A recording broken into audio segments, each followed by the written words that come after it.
안녕하세요 여러분. यहाँहरु सम्पूर्णलाई मेरो नमस्कार। सबैजना साथीहरु सन्चै हुनुहुन्छ? आई होप सबैजना साथीहरु सन्चै हुनुहुन्छ र म पनि ठिकै छु। आज पनि मैले एपीएस टपिक अन्तर्गतको लेसन 13 लिएर आएको छु। यो अति नै महत्त्वपूर्ण शब्दको अर्थ भएकोले साथीहरु स्किप नगरिकन अन्तिमसम्म हेरेर साथ दिनु होला र च्यानलमा नयाँ हुनुहुन्छ भने पनि लाइक कमेन्ट र सब्स्क्राइब गर्न भने नबिर्सनु होला है त। अब भने हामी कति पनि ढिला नगरिकन विषयवस्तुतर्फ लागौं है।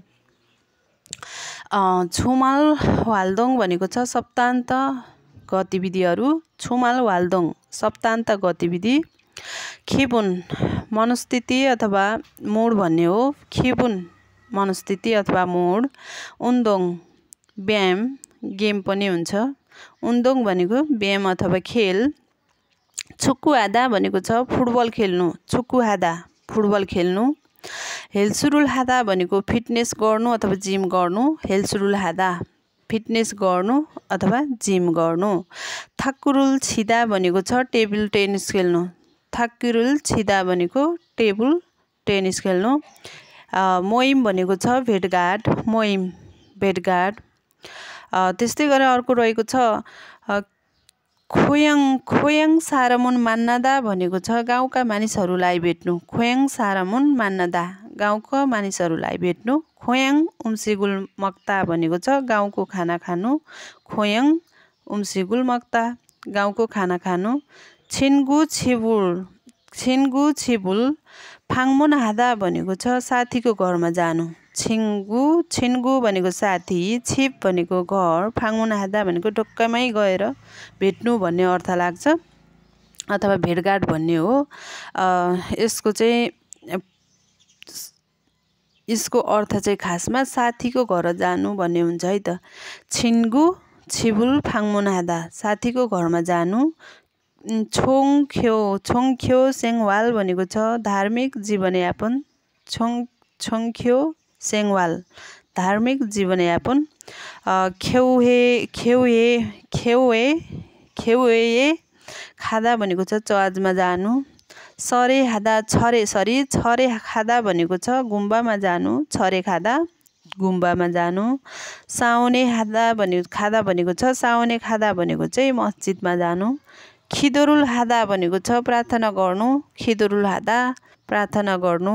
एवरुल थुरिदा भनेको छ पूजा अर्पण गर्नु। बौद्ध धर्म अनुसार चाहिँ पूजा अर्पण गर्नुलाई चाहिँ हामी के भन्ने एवरुल थुरिदा भन्ने है त।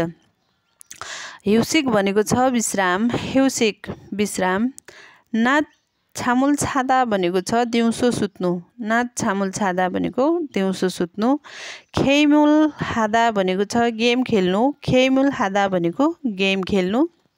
नोरेरुल फुरिदा भनेको छ नोरेरुल फुरुदा भनेको चाहिँ गीत गाउनु भन्ने हो। नोरेरुल फुरुदा गीत गाउनु। नोरेबाङ भनेको छ रोदीगर। नोरेबाङ रोदीगर। फिसिबाङ भनेको छ साइबर। फिसिबाङ साइबर। खेवेक भनेको छ योजना। खेवेक योजना। विची भनेको चाहिँ इच्छा शक्ति अथवा इच्छा। विची इच्छा शक्ति अथवा इच्छा। त्यस्तै गरेर अर्को रहेको छ छुछुगुल हादा भनेको अनुमान गर्नु। छुछुगुल हादा अनुमान गर्नु। अनुमान गर्नुलाई हामी के भन्ने छुछुगुल हादा भन्ने है। त्यस्तै गरेर अर्को रहेको छ इरोइल भनेको छ आइतबार। इरोइल आइतबार। ओरोइल सोमबार। ओरोइल सोमबार। वायोइल मङ्गलबार। वायोइल मङ्गलबार। सुयोइल बुधबार। सुयोइल बुधबार। मोगोइल बिहिबार। मोगोइल बिहिबार। खुमोइल शुक्रबार। खुमोइल शुक्रबार र थोइल भनेको छ शनिबार। यसरी हप्ताका 7 बारहरू चाहिँ दिएको छ।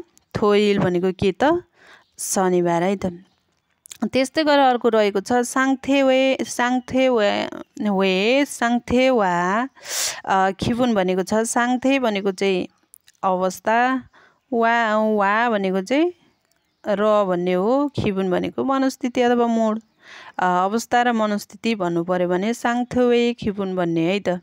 सिगानित्ता भनेको छ समय हुनु, सिगानित्ता भनेको समय हुनु, सिगानी अप्ता भनेको छ समय नहुनु, सिगानी अप्ता समय नहुनु।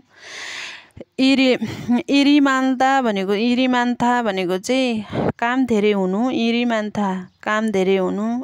इरी छक्ता भनेको काम थोरै हुनु, इरी छक्ता काम थोरै हुनु। एक्सोगी इत्ता भनेको छ बाचा हुनु, एक्सोगी इत्ता बाचा हुनु। एक्सोगी अप्ता भनेको बाचा नहुनु, एक्सोगी अप्ता भनेको छ बाचा नहुनु।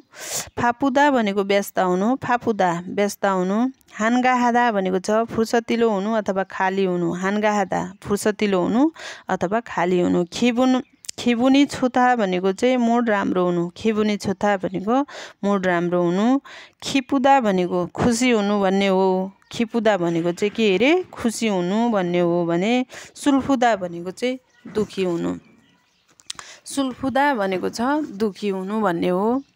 फिगोन हादा भनेको थाकेको हुनु, फिगोन हादा थाकेको हुनु। छेमी अप्ता भनेको छ नरमाइलो हुनु, छेमी अप्ता नरमाइलो हुनु।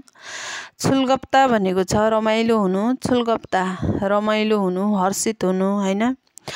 त्यस्तै गरेर अर्को रहेको छ सिमसिम हादा भनेको सिमसिम हादा भनेको बोर हुनु, सिमसिम हादा बोर हुनु।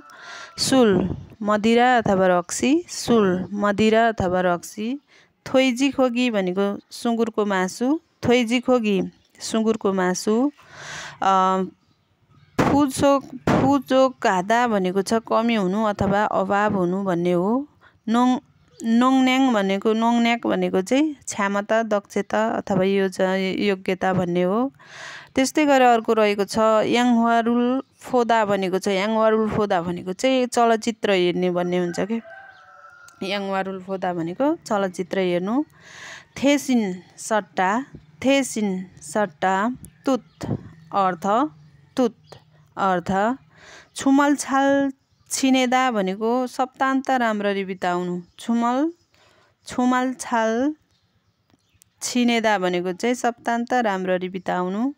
नोल्दा खेल्नु, नोल्दा खेल्नु। हाङ्गुकिने छोङख्यो भनेको कोरियालीहरूको धर्म। खेइने छोङख्यो भनेको चाहिँ व्यक्तिगत धर्म भन्ने हो। त्यस्तै गरेर अर्को रहेको छ छोन्जुङ भनेको छ सम्मान, छोन्जुङ सम्मान। थाचोङख्यो भनेको चाहिँ बहुधार्मिक, थाचोङख्यो भनेको बहुधार्मिक। खुक्का भनेको छ देश, खुक्का देश। हाङ्गुक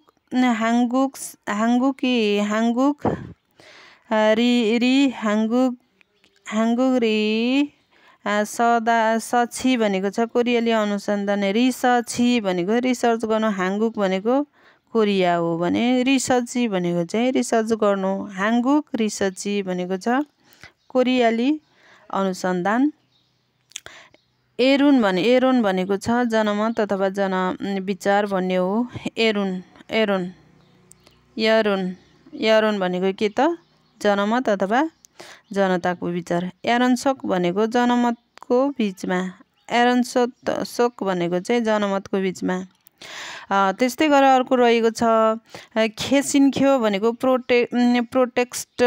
प्रोटेस्टन्ट धर्म। मित्ता विश्वास गर्नु अथवा भरोसा गर्नु, मित्ता विश्वास गर्नु अथवा भरोसा गर्नु। थाउमुरो भनेको अर्को। फुल्ख्यो बौद्ध धर्म, फुल्ख्यो बुद्ध धर्म। छन्जुख्यो भनेको चाहिँ क्याथोलिक धर्म। अनि त्यस्तै गरेर अर्को रहेको छ सुनिदा भनेको पवित्र हुनु, सुनिदा पवित्र हुनु। इस्लामख्यो भनेको चाहिँ इस्लाम धर्म, इस्लामख्यो भनेको इस्लाम धर्म। खिथा छोङख्यो भनेको अन्य धर्म है, खिथा छोङख्यो भनेको अन्य धर्महरूलाई चाहिँ हामी के भन्ने, खिथा छोङख्यो भन्ने। सिन्झा भनेको छ विश्वास गर्ने विश्वासी, सिन्झा भनेको चाहिँ विश्वास गर्ने विश्वासी। सिन्झा छोङे भनेको विश्वास गर्नेहरू मध्ये हैन। नामसङ भनेको छ पुरुष, नामसङ पुरुष। यासङ महिला, फ्युल अनुपात, फ्युल भनेको अनुपात।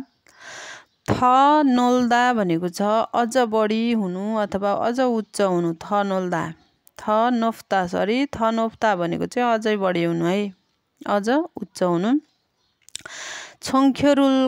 छोङ्खेरुल खाजिन साराम भनेको धर्म भएको व्यक्ति, छोङ्खेरुल खाजिन साराम भनेको चाहिँ धर्म भएको व्यक्ति। खेवे भनेको चर्च।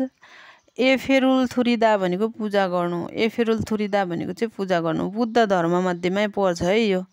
मोइम भनेको छ भेटघाट, यो रिपिट भएछ केही छैन।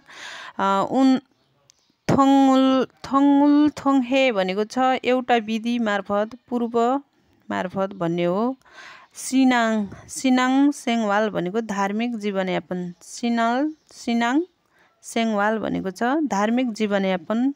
सङदाङ क्याथोलिक धर्म अथवा क्याथोलिक चर्च, सङदाङ भनेको चाहिँ क्याथोलिक धर्म। मिसारुल थुरिदा भनेको छ प्रार्थना गर्नु, मिसारुल थुरिदा भनेको चाहिँ प्रार्थना गर्नु। एबुरुल थुरिदा पूजा अर्पण गर्नु, जस्तो कि बौद्ध धर्ममा गरिन्छ। यसुनिम भनेको छ यसु ख्रिस्ट, यसुनिम यसु ख्रिस्ट।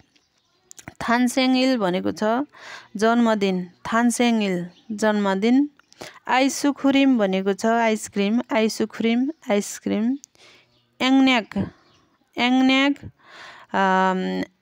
एङन्याक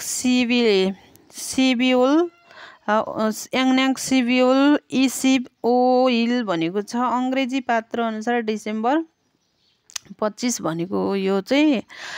त्यस्तै गरी अर्को रहेको छ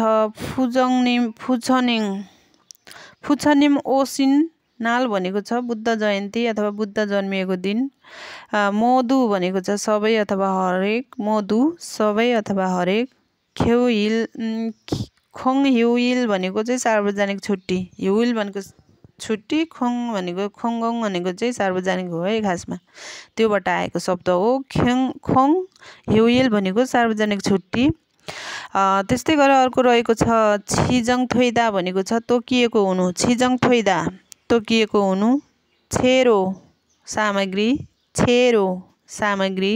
छिर्यो उपचार। उमागुल थुत्ता भनेको छ सङ्गीत सुन्नु भन्ने हुन्छ, उमागुल थुत्ता सङ्गीत सुन्नु। ह्युगेसिल भनेको छ विश्राम कक्ष, ह्युगेसिल विश्राम कक्ष। होल्सिन भनेको छ धेरै अथवा निकै भन्ने अर्थ हो, होल्सिन भनेको चाहिँ धेरै, एकदमै धेरै के, धेरै अथवा निकै है।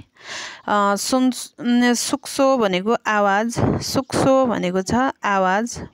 माधुसी भनेको मधुजी भन्ने हो। च्याप्टर 13 को महत्त्वपूर्ण शब्दको अर्थ यति नै रहेछ साथीहरू। तपाईँहरूलाई यस भिडियो कस्तो लाग्यो, यो भिडियो हेरेर तपाईँले आफ्नो विचार, सल्लाह सुझाव र प्रतिक्रिया कमेन्ट मार्फत दिन नबिर्सनुहोला। र फेरि पनि यस्तै भिडियोको आवश्यक पर्छ भने पनि कमेन्टमा लेखेर पठाउनुहोला। म पनि फेरि पनि यस्तै भिडियोहरू ल्याउने कोसिस जमर्को गर्दछु।